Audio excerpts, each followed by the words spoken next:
welcome busy gamers. Today we are going to talk about immortality. Something everybody wants, something everybody chases. But what is good, what is bad, and is it worth your time? Now, before we move on, if you're enjoying this content, you want to see more from me, please go ahead, like the video, subscribe to the channel. It's going to go a long way to help me develop the channel and to improve my content, especially if you give me some feedback as well. Also, I just want everybody to know I've broken this video down into chapters for your convenience. So if you've joined me for another worth your time video in the past, please feel free, skip to the section that's most relevant for you or that you're most interested in. We're going to start with a bit of a game overview here. So again, this is Immortality, and it's on PC and Xbox today. From Sam Barlow, the creator of Her Story and Telling Lies, comes Immortality. Now, this game was published by Half Mer Maid Games, and it plays as a half mystery and half interactive movie. Now, for most people, it also plays more of a horror game than you're going to expect. So I do want to have that warning up front if you decide to pick it up. In Immortality, you're going to be attempting to piece together clips from 3 separate lost or unreleased films and their subsequent behind-the-scenes footage. Now, all of this features the actress Marissa Marcel, and she's the one who the mystery centers on. There are 3 separate and distinct movies, each that have their own flavor, and each movie is classic to its time period in feel.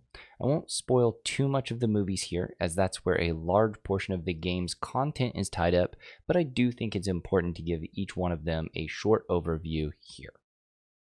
So the first movie is going to be called Ambrosio, and it's an artistic adaptation of a Gothic novel. Now, this is a truly existing Gothic novel. It's called The Monk by M.G. Lewis. Now, this book was influential in its age, and most of those playing this game are not going to have ever heard of it, much less read about it. The plot centers around the corruption and subsequent downfall of a monk named Ambrosio as he interacts with a demon in disguise. Now, it's also classified as a romance, and even though it leans towards the shocking and uncomfortable, a large plot line does relate to the romance between Raymond and a nun named Agnes. Now, the second movie is based less on real works and purports to be a movie written with Marissa Marcel, our protagonist for this mystery, in mind. It's a thriller, and it concerns the death of an artist in which Marissa's character plays his muse and a prime suspect of the murder. The third film is created by the same director as the second and was filmed almost 30 years after. It's called Two of Everything, and it's also a thriller that centers around a successful pop star played by Marissa again and her body double. I believe she plays both roles in this particular movie. Now, throughout the game, players are going to be watching clips of each of these 3 movies. They're going to be pausing them and scrubbing backwards or forwards while trying to solve a mystery. Now, the mystery is of Marissa's disappearance and why these movies were not released. You're going to do this by clicking on screen objects and being granted new and related clips based on the things that you click. For example, you can click Marissa's face. It's going to take you to another scene with her in it. You might zoom in and click on a cross, and it might take you to a scene from the first movie set in a church or a graveyard where some similar iconography is used. I think that's enough for the overview, so let's go ahead and dive into the review here. At the time of this review, I've played Immortality for around 5 or 6 hours on PC. Now, this is actually somewhat low for me as far as time investment for reviews, but I just want to call that out. I utilized a mouse and a keyboard for this experience. I want to call that out as well because it's honestly going to be relevant as we move forward in our discussion. So I wanted to mention it here as it did impact the experience, and in all honesty, I'm making the recommendation here and later that if you play the game, you should use a controller. So we'll move into the good. What is good about Immortality? The acting is absolutely excellent overall, and while there are times in which it seems rough or questionable in the acting quality, I believe most of these were actually intentional. Marissa is a young, inexperienced actress in this particular format, especially early on, and to help convey that there was this learning curve for her, also to convey a budget and production level for an entry level film. So, outside of those moments, I believed, or at least I could have believed, that I was watching a movie produced and created in the 70s. Everyone was very believable in their roles, and honestly, even the behind the scenes moments, everybody really felt genuine and believable. I did some stage acting through college, and in all honesty, their practice reads felt like practice reads, to the extent that probably they were practicing for acting for this game as well in many scenarios, and they were able to use that content. I also want to call out the story here. Now, the story here is going to be a particular taste, a particular flavor, but whether it is your taste or not, the story buried within this game is actually pretty well written. It has a lot of interesting moments to discover, and the theming of the game is also very well done, with the controls kind of mimicking this old film equipment that you would use to cut and review that type of film in that type of period. And so I thought that was actually incredibly well done, and it was very thematic. It really brought a lot to the table for the experience. That being said, we're going to go ahead and move to my downsides here. And the first downside is going to kind of lean into those controls at the same time. The controls to scrub through the film, while thematic and cool in nature, were actually very poor and difficult to use for what was a very simple overall mechanism. As I mentioned above, part of this issue is that I played via a mouse and a keyboard. After playing the game, I found out prevailing opinions online is that the game plays much better via controller. Triggers have even added vibration and things of that nature to allow you to know that you are on a clip in which there's something you can discover, or something you hadn't seen or yet found. So basically, it gives you clues on where you should pause the game, and that is actually very important. You're going to quickly run out of unique things to click on if you're not paying somewhat attention to the films. So having those cues, those vibrations from the controller will actually heavily speed up your progress within the game. Now, this was such a strong issue, and this is such a strong and prevailing opinion, that the company or the developers of the game actually stated they'd been considering adding a warning to the opening that basically said, "We suggest you play this with a controller because you're going to have a better time." They also stated that that was too difficult or time consuming for them to do until post-release of the game. I'm not a programmer. I don't really understand why that would be difficult, but while all my complaints in this area would not be covered via the use of the controller, I will say a large portion would. It can also cause some progression issues, as some things are truly only shown on the screen for a frame or two. I would consider these somewhat of a jump scare type element. Not quite, in that it doesn't have a burst of sound or anything involved to it. But since they're only flashing up on the screen, if you cannot easily manipulate the clip back and forth, if you cannot make sure this is fast or slow or going back just one frame, it's going to be very, very difficult for you to find some of these things, and therefore difficult for you to pause on them and uncover the secrets within them. So we're going to move to my major complaint here, and this is the one I'll probably spend the most time on, because ultimately this game did not feel like a game. And that's where I had a core problem here. The mechanism for solving the mystery, which is the core goal of the game, is to pause the film and then to click on significant features to unlock new footage from films or surrounding documentation. Clicking on a feature is supposed to transport you to clips related to that feature. However, my experience fell far from this goal. Far, far from this goal. First, you did not really use any special skill or observation to find clickable pieces of footage. If you were to drag your cursor around the screen at any given time, you could see what was clickable because your cursor would turn into a large eye icon anytime you were able to select a feature. This meant most of these things were painfully obvious and rarely required any thought. The only things that were difficult to catch are things that flashed up on the screen and were there and then gone. Now, second, when clicking a feature, it rarely seemed to be targeted in what footage I was granted. I often did things like click on a window to get a new clip, and then it would show a room that had no windows in it at all. While clicking on an actor or an actress's face would typically give you another clip with them inside of it, I never really felt like I was doing research or targeting a suspicion or following a lead I had about this mystery, as I was really more just clicking cups or vases or things of that nature, and that did seem to yield the same type of variety in rewards and the same type of unlocks.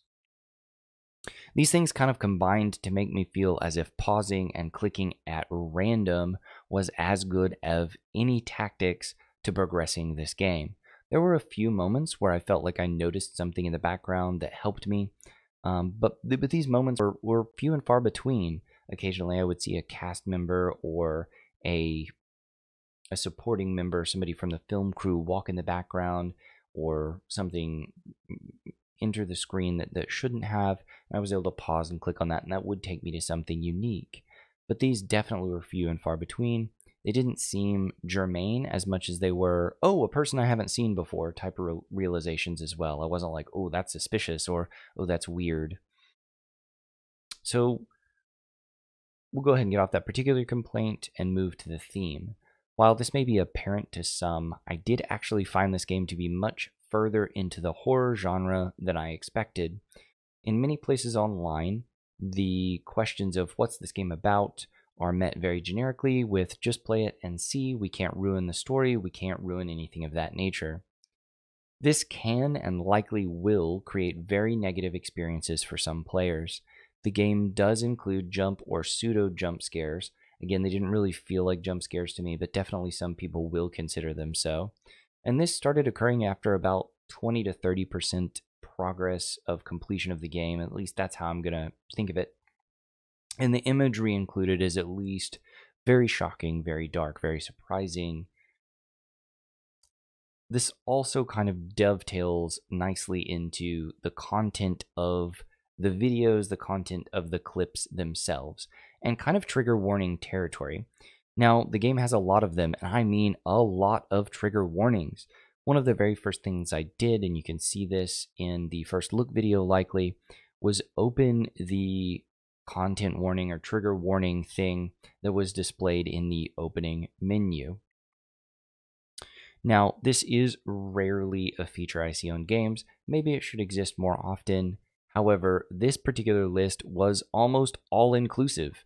We see suicide, we see blasphemy, we see abuse, we see sexual assault, we see drugs, we see more in this particular game.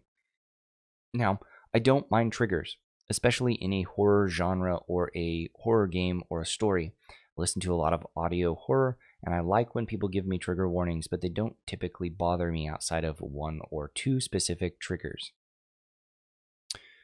But in many cases, this particular game felt like they put in things that would be considered trigger warnings or would be considered shocking just for the sake of doing it. For example, in one of the first few clips you're likely to get, as both I found it and a close friend of mine who started the game around the same time found this as well, you're likely to get a clip of a detective in the middle of an art studio. There's a victim laying on the floor that has had their privates cut off.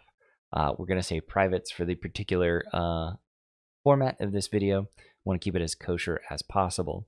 All of the art is the female form, and they talk about it in a lewd manner. There's a cop off to the side, just somewhat fondling a piece of art.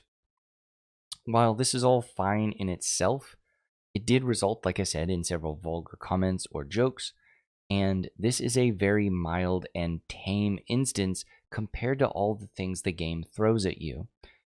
There is another instance in the game where a priest is committing what I would call necrophilia in one instance and sexual assault in another. These are very shocking, very upsetting things for many people, and in my opinion, are cheap, uncomfortable horror. So I definitely felt that was a strong negative for this particular game. We won't belabor the point much here, but that did not really work for me. So let's go ahead and move to the ephemeral efficiencies. This is our channel's focus. So how does Immortality treat your time? Now, this game had a very subpoor tutorial. The tutorial broke in several places where it gave me symbols on what to press on my keyboard that either do not exist or not standard for keyboard symbols, or it errored out and gave me somewhat of a gray screen with less things than it should have. It gives you very, very little direction. In fact, it barely tells you that you're attempting to solve why Marissa Marcel had disappeared and why her movies didn't release. It also gives you out of order storytelling, which in some ways is very cool, but it does very little to help you piece that together. The game just is. You can, of course, pause it or save it at any moment, and all your unlocks still exist. But with the story being out of order, if you are to step away from the game for any significant amount of time, it's going to likely leave you confused and lost. You won't know what you haven't completed. You won't know what you haven't clicked yet. You won't know what you're missing, and you're likely to end up spending 3 to 5 times what somebody who plays the game regularly, kind of somewhat back to back and just knocks it out, is going to spend. That's not necessarily a bad thing, but it does not really fit in a game that's going to be efficient, shall we say. Maybe that's not the point, and I'm not saying that it needs to be, but it does not fit our efficiency score here. So for me, I'm going to move on to the final scores here. This is difficult because I believe this game did win some awards very recently, actually after I had done the majority of my writing of this. I personally did not enjoy the game. I only recommend this game for those who enjoy cinema from the late 70s, who have a strong love of visual horror, and who are comfortable with all of the trigger warnings that are posted. You can Google these, you don't have to buy the game to see them. The game has a solid story, but it's mostly very passive and requires very little in the way of input or thought from the player. Therefore, my score for this game overall is actually a 5. When we move on to the ephemeral efficiency score, we actually drop even further. While technically you can play the game for any length of time, space out your sessions, the game goes to no effort to ease your time. It drops heavily in the score here by not including suggestions or warnings to use a controller, and because engaging with the story will require it to be played within a relatively condensed time period. So for the ephemeral efficiency score, I'm going to give it a 4, giving it an overall of 5 and ephemeral of 4 on this game. Now, this game may be for you. I think there is a heavy selection bias in those who do play this game typically. Again, my friend who is a film buff loved it, but he is into cinema. He is into this particular type of cinema, and it really pulled in something visceral for him. If you choose to play this game, I very much hope you enjoy it. I hope you love the review, and I hope that you come back. So if you disagreed with me or have questions, comments, anything of that nature about the game, feel free to knock that below, and I will make sure to engage with every single person. Have a great one, and enjoy playing games.